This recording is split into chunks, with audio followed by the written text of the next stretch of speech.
So last week, we sat with the story of Job and Paul's final letter.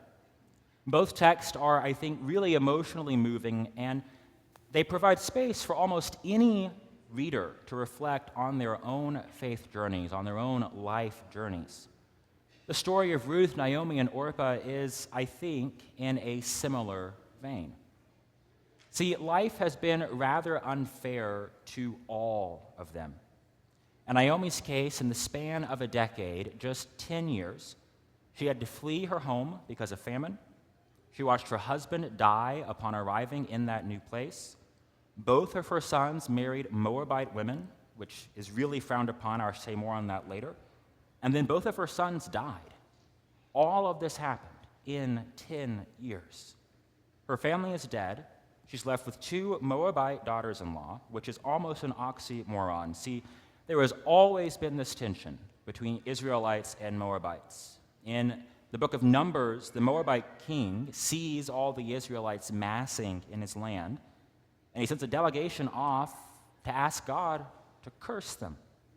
In the same book, just a few chapters later, we learn the Israelites and Moabites are having some relationships with each other that people don't really like, and this dynamic leads many of the Israelite men, to be specific, to actually worship the Moabite god. Now, the Lord is so upset by this development that he gives a directive to Moses to kill all of the Israelite leaders who allow this to happen. And this culminates in a scene where Phinehas, a grandson of Aaron, follows an Israelite and a Midianite wife into a tent and kills them.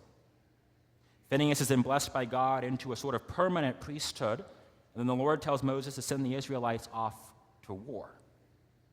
I offer you this context because you need to understand how unnatural the relationship between Naomi, an Israelite, and her Moabite daughters-in-law really was.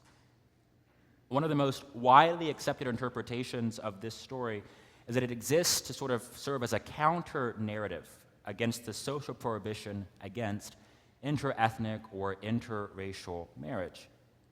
I happen to believe that there is more to it than that because both brothers have died. Neither Ruth nor Orpah can enter into what is called a levirate marriage, that is, marrying the brother of your husband. So outside of the ethical and cultural divide, there is not a single obligation, none, between Naomi and her daughters-in-law. And yet, their story offers us a moving glimpse of a world that exists already and not quite yet. Faced with grief and the unknown, Naomi tells Ruth and Orpah to go back to their families. Orpah listens and does exactly that, and we should not view her negatively for doing so. To be clear, Naomi said, "Go back to your families." Orpah cries about it and says, "Okay, I will do exactly that." Ruth, however, does do something different. It's important to note that Ruth ignores Naomi's plea, and she instead makes a covenant with her, a covenant that speaks to and through the ages, a covenant that many of us have perhaps heard at weddings or other celebrations of a similar occasion. Ruth says to Naomi, "Do not press me to leave you or to turn back from following you. Where you go, I will go. Where you lodge, I will lodge.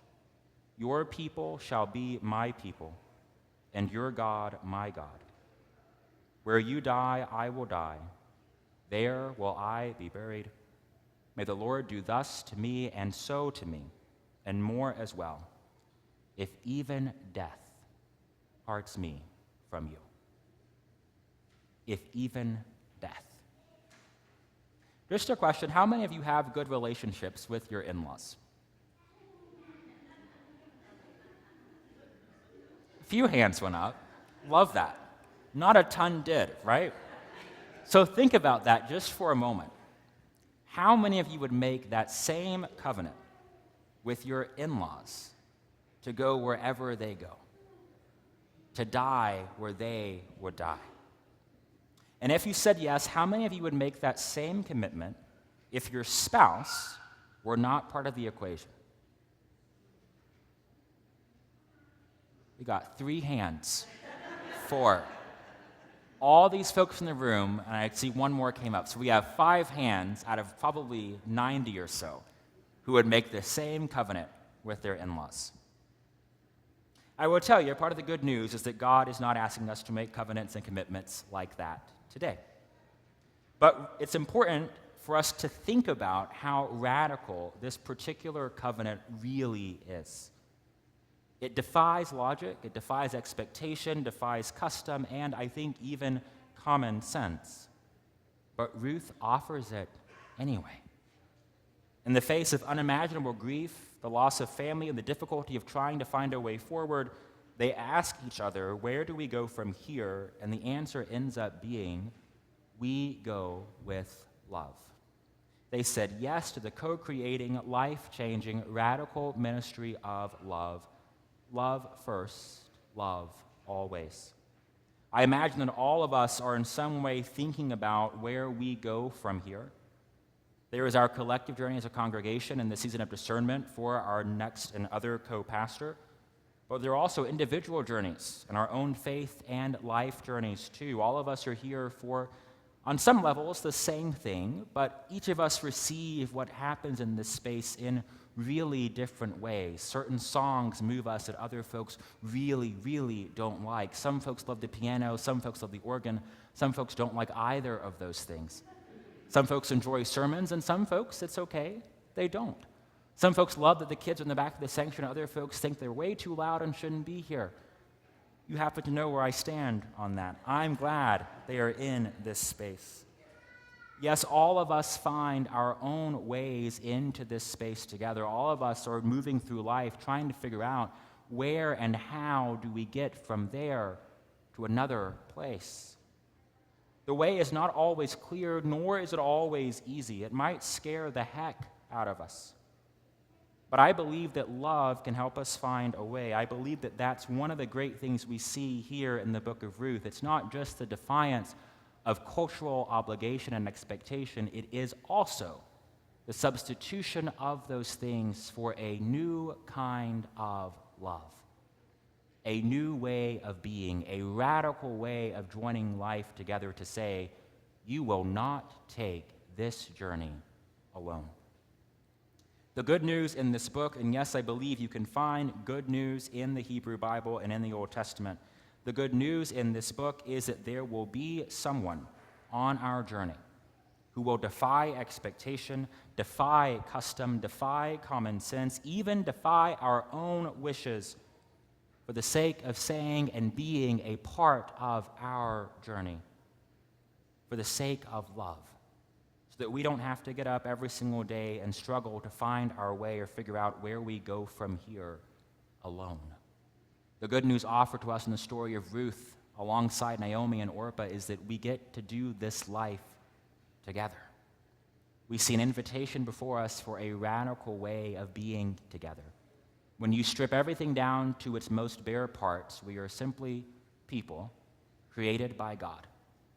Outside of custom, outside of social obligation, outside of some sense of, yes, we know each other better. What do we have? We have love. And we have to make space for that kind of love. And that's a thing that I think comes with time. It is somewhat unreasonable to expect that we're just going to pop up one day and see a stranger and say, yes, we will go through life together. Right? Naomi, Ruth, and Orpah had a decade of life together, a decade of trying to figure out what our relationship would look like, what it would mean, what it would be, and how it could one day become. I hope it doesn't take us 10 years to find our way together, again, as a congregation and as individuals with other folks who aren't in this space being a part of our life and faith journeys. But I also hope you understand that it does take time to lean into and create the space for that kind of radical love. There is the candy heart love we've talked about before, the Valentine's Day love that's kind of commercialized and has become somewhat cheap. The love expressed in this book is really, really different. This is a soul love, a life-affirming love, a love that comes from God, that God then invites and encourages us to share with others. This is God love. It takes time, I think, to access that kind of love. It takes time, I think, to kind of Figure out how you want to extend that kind of love. It's an overwhelming kind of love, and it should be. It's life-changing, life-affirming, life-saving, radicalizing love, extended first from God to each of you, with the task of sharing it with others. It's a love we see expressed in this book between Naomi and Ruth and Orpah too. All of them showing a different kind of God love, all of them living out a high and weighty task to do life together. As our worship series here comes to a close, I invite you to consider how you want to do life together. I invite you to consider the question, where do we go from here?